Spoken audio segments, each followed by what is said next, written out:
Assalamualaikum warahmatullahi wabarakatuh. Saya Konita Tasya Sukirman, Prodi S1 Kebidanan semester 4 dari Universitas Medika Suherman. Di sini saya akan menjelaskan hasil analisis saya yang berjudul Pemanfaatan Media Sosial untuk Efektivitas Komunikasi. Menurut Nasrullah 2015, media sosial adalah medium di internet yang kemungkinan pengguna mempresentasikan dirinya maupun berinteraksi, bekerja sama, dan berbagi. Berkomunikasi dengan pengguna lain membentuk ikatan sosial secara virtual.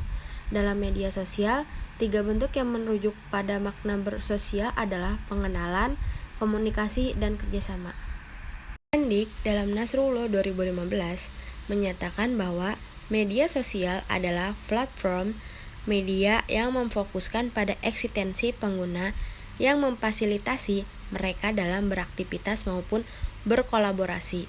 Karena itu, media sosial dapat dilihat sebagai medium fasilitator online yang menguatkan hubungan antara pengguna sekaligus sebuah ikatan sosial. Meike dan Young dalam Nasrullah 2015 mengartikan kata media sosial sebagai konvergensi antara komunikasi personal dalam arti saling berbagi di antara individu dan media publik untuk berbagi kepada siapa saja tanpa ada kekhususan individu. Menurut Boy dalam Nasrullah 2015, media sosial sebagai kumpulan perangkat lunak yang memungkinkan individu maupun komunitas untuk berkumpul, berbagi, berkomunikasi, dan dalam kasus tertentu saling berkolaborasi atau bermain. Intinya, dengan sosial media dapat dilakukan berbagai aktivitas dua arah dalam berbagai bentuk pertukaran kolaborasi dan saling berkenalan dalam bentuk tulisan, visual maupun audiovisual. Sosial media diawali dari 3 hal, yaitu sharing, collaborating, dan connecting. Jenis-jenis media sosial. Yang pertama, media jejaringan sosial atau social networking. Yang kedua, ada jurnal online atau blog. Yang ketiga, ada jurnal online sederhana atau microblog. Yang keempat, ada media berbagi atau media sharing. Kelima, ada penanda sosial atau social bookmarking. Penanda sosial merupakan media sosial yang bekerja untuk mengorganisasi, menyimpan, mengelola, dan mencari informasi atau berita tertentu secara online. Yang keenam, media konten bersama atau wiki.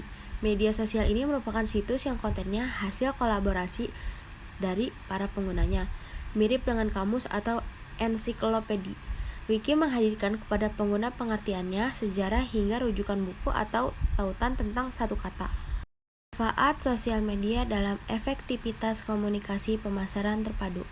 Sosial media sejatinya memang sebagai media sosialisasi dan interaksi, serta menarik orang lain untuk melihat dan mengunjungi tautan yang berisi informasi mengenai produk dan lain-lain.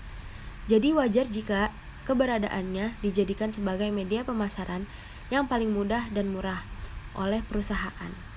Manfaat sosial media dalam efektivitas komunikasi politik.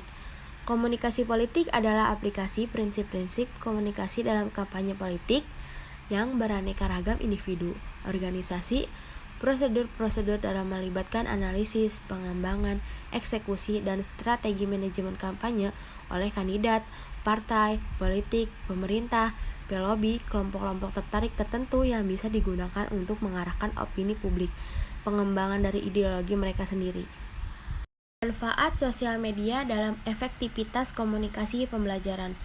Perubahan dalam pola pembelajaran amat sangat dibutuhkan untuk melakukan pembaharuan dalam sebuah sistem pembelajaran konvensional yang dinilai sudah usang dan tidak relevan dengan dinamika perkembangan zaman yang berkembang semakin cepat dan intensif yang dipicu oleh perkembangan ilmu pengetahuan dan teknologi. Menurut Husain 2014, pemanfaatan internet dalam pembelajaran diharapkan dapat merangsang siswa untuk belajar secara lebih mandiri serta berkelanjutan sesuai dengan kecakapan potensi alami yang dimiliki. Sekian hasil analisis jurnal dari saya, kurang lebihnya mohon maaf, semoga ilmunya bermanfaat.